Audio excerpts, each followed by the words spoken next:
Cette troisième partie concerne la sémantique. Le choix du langage de représentation est présenté à la sous-section A et le calcul qui mène à construire le sens d'une phrase est traité à la section B. Choisir un langage de représentation sémantique.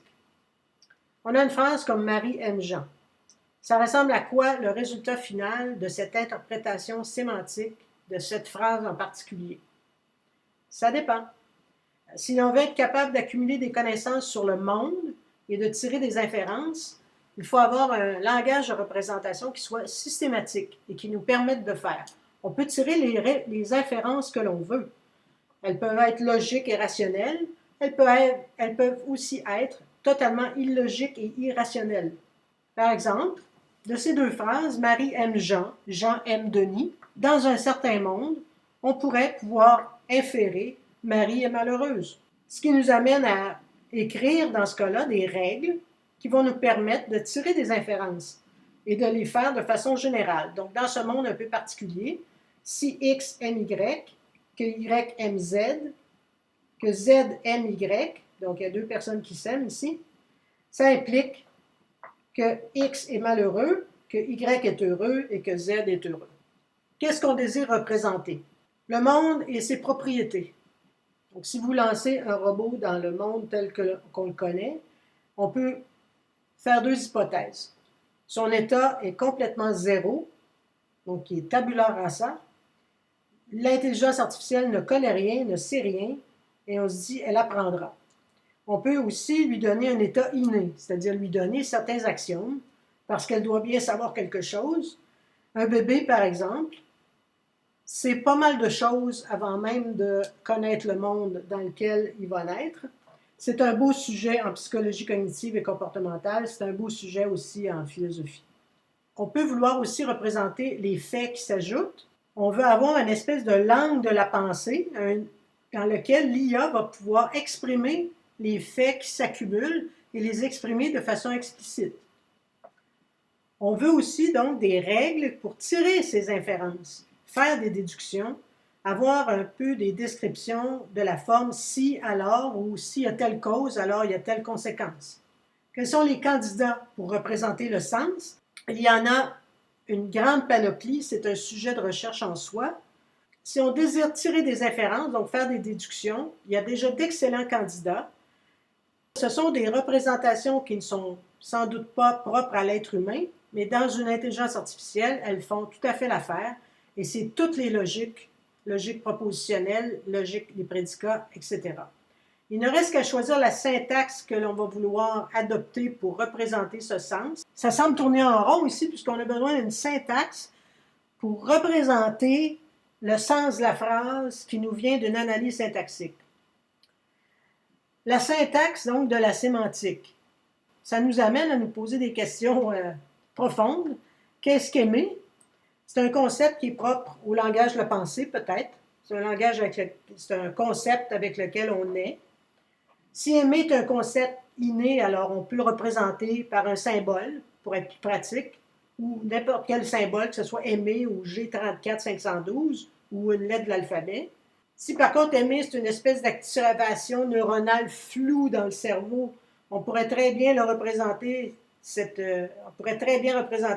activation floue par un symbole, aimer, ou encore une fois G34512, etc. Langage de représentation simple, on peut en rester avec la sémantique de Marie aime Jean avec aime Marie Jean, de la sémantique de Marie mange du porc avec mange Marie porc. On peut aussi vouloir des inférences d'un autre ordre et regrouper des verbes dans des catégories spécifiques, par exemple. X a marché de Y jusqu'à Z implique que X était en position Y et que maintenant il est en position Z. Même chose pour courir. X a construit Y implique que Y n'existait pas et que maintenant Y existe.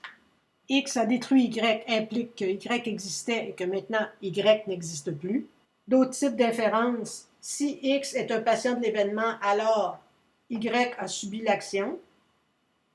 Si Y est un patient de l'événement, alors Y a subi l'action. Si X est un agent d'un événement, alors X est l'instigateur de cet événement ou sa cause. Si Z est un instrument, alors Z a été utilisé par l'agent pour faire subir au patient le résultat de l'action. Donc, on voit qu'on a différentes possibilités. On peut les exprimer avec des si et alors, et c'est la solution qu'on va adopter. Ce qui nous amène à parler des rôles et des événements. En fait, j'en ai parlé un peu lorsque j'ai présenté les grammaires FCFG. Il y a eu beaucoup de tentatives pour cerner tous les rôles sémantiques qu'on peut trouver dans les phrases. On les appelle parfois des rôles thématiques.